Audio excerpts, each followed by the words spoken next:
Now, let's look at the general settings of your WordPress website. So to access that, just go to the menu, and look for settings. And under settings, there is general submenu, and just click on that. Here you can change your site title, no? Dito nyo rin makikita yung inyong site title, and you can revise that one. So as for now, I installed it, in my installation, I place my name on it, So yun yung lumalabas dito sa taas ng inyong website. If you see it, if you look at it. And pwede natin yan palitan anytime that we want. Portfolio. You're a freelancer, digital marketer. No, just my name. I'll just add my middle name. Save changes. Para makita nyo lang kung paano siya nagbago. So there it is. It changed after clicking update. And this one, you can change this one under the tagline. So I'm going to create a mock-up freelancer website. So I'll put here maybe my designation, digital marketing specialist, or if you want to put programmer or digital artist, bahala kayo kung ano yung magiging tema, kung ano yung website na gusto nyong gawin for your project, So for me, I'm going to create a freelancer website na parang biodata type, Just my credentials, mga accomplishment ko, and work experience, and etc., So pag magandang basis nyo to, pagka-graduate nyo, if you want to create your own portfolio. So for now, I'll put digital marketing specialist. Kasi while I was studying, if you do not know yet, nagpa-part-time ako, So I was a part-time digital marketing specialist as a freelancer, and also a real estate virtual assistant. But for now, nag-shift ako dito sa digital marketing as the years go by, as I learned more about how the internet works and how the freelancing world works. So let's proceed and try to update that again. Okay, so it changed. Ngayon, ang next natin gagawin is look at the WordPress address URL, So ito, if we're running WordPress through a hosting, magiging www dot whatsoever yung nakalagay dito. Okay, but do not change this one because it might and it will really create some errors, So just do not touch these ones. So as for introductory lang, dito nyo papalitan yan pag you're running on a real hosted website na, And then here you will put your administrator email address. So dito lahat may bibigay yung updates regarding your WordPress website. So if you're an administrator to a certain website, for a company, so you have to place your company email, na binigay sa'yo. And here you can reset your password and etc. Just in case mawala mo. And if you want to allow membership, you can click on that. But for now, it's locally hosted, so wala nang makaka-access in the internet ng inyong website. So just don't click it, And yeah. So kung pwede kang mag-add ng contribute, if mag-accept ka ng membership, may default dito na ilalagay kung subscriber lang siya, contributor, author, editor, and administrator. So explainable, pag subscriber, ito yung mga gusto lang mag-register sa website nyo kasi avid fans sila, Avid fans sila ng mga works mo, services mo, etc. Contributor, ito naman, siguro they will contribute something to your website.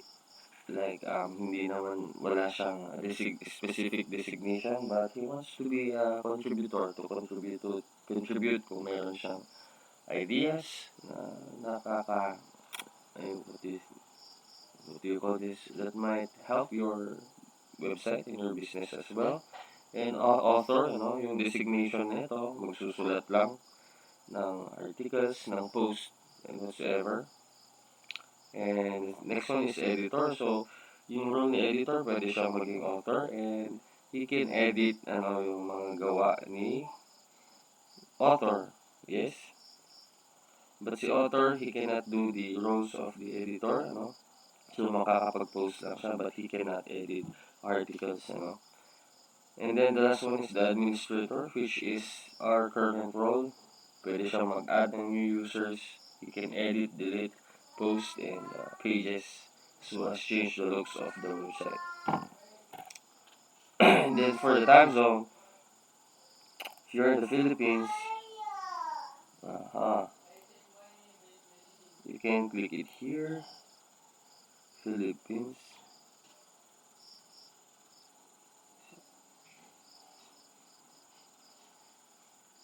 You're in Pacific time zone. EST? EST. I can't find this type Philippines.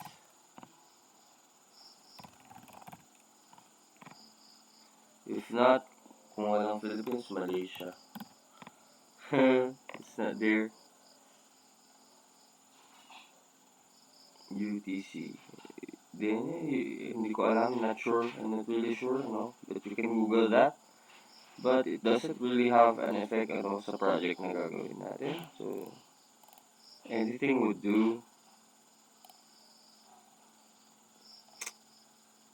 Pero, take note pag nag-create kayo ng article, syempre, the time it is posted, magre-reflect ito yung sa time zone.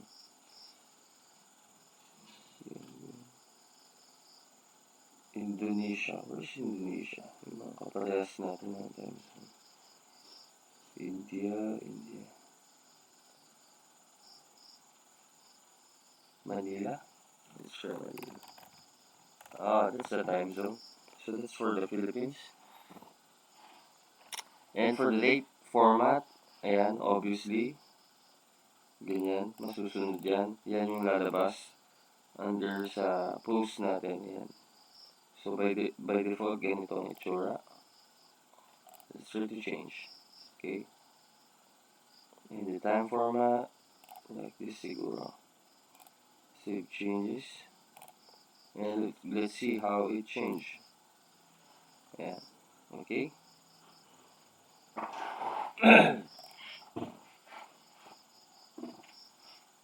Subscriber. Okay, that's for our general settings. So let's move on to the writing settings.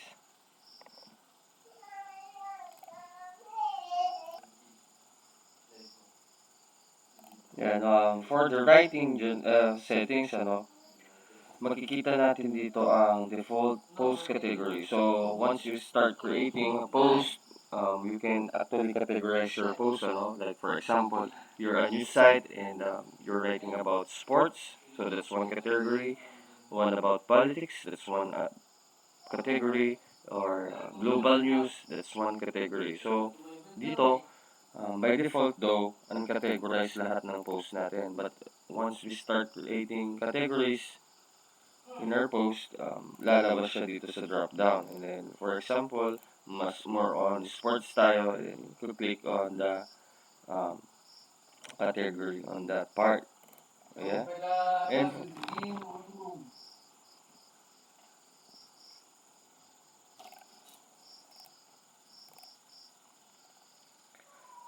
okay, for the post format, we have many things here, but just leave it on standard, and sa lahat ng mga websites na ginawa ko already through WordPress, I never really changed that. Just under the writing, under the post category, the post category settings na ako napapalit. So, we'll just save that. And for reading, ayan. So, your homepage, you can choose to have a static page. Yung static page, ibig sabihin, it's the page that you customize, na yun lang ang lalabas, walang mga post doon sa ilalim. For this one, kasi, naka-latest post tayo, kaya yung mga lumalabas dito are your articles, and they are posted there. Posted there are 10 of your most recent posts.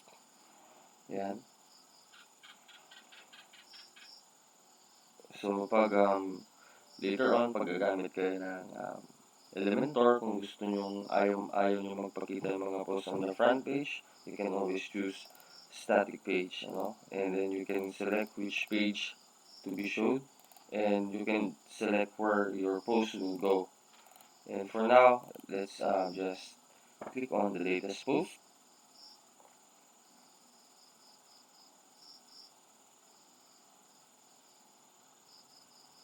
And this one, actually ito, maganda ito, full text excerpt, which means sa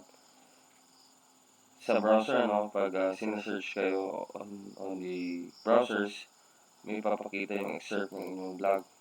And you can also, or full text, so you can always choose which one. I meant website, sorry guys, medyo sleepy na. And you can also select if you want to be visible on the search engine or not. And it's not really necessary because we're working offline. So you can discover that on your own in the future if you wish to develop websites with WordPress. And for discussion, these are the comments, comment settings. And we're not going through this anymore. Ang importante,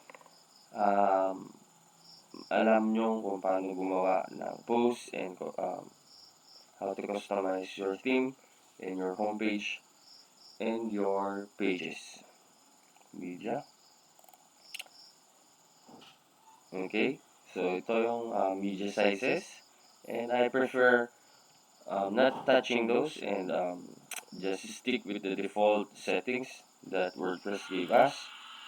And then here are your permalinks, So, pag napapansin nyo, may mga website na ganyan, gibberish yung mga links, parang hindi mo intindihan dahil ganito yung pinili nilang structure. And for me, I'd like it plain or post type, day and name or month and name, or plain, just the topic itself or the post name. Okay, so this is better. And then you can save changes, and that's it for the general settings and the settings of your website. I'm sorry.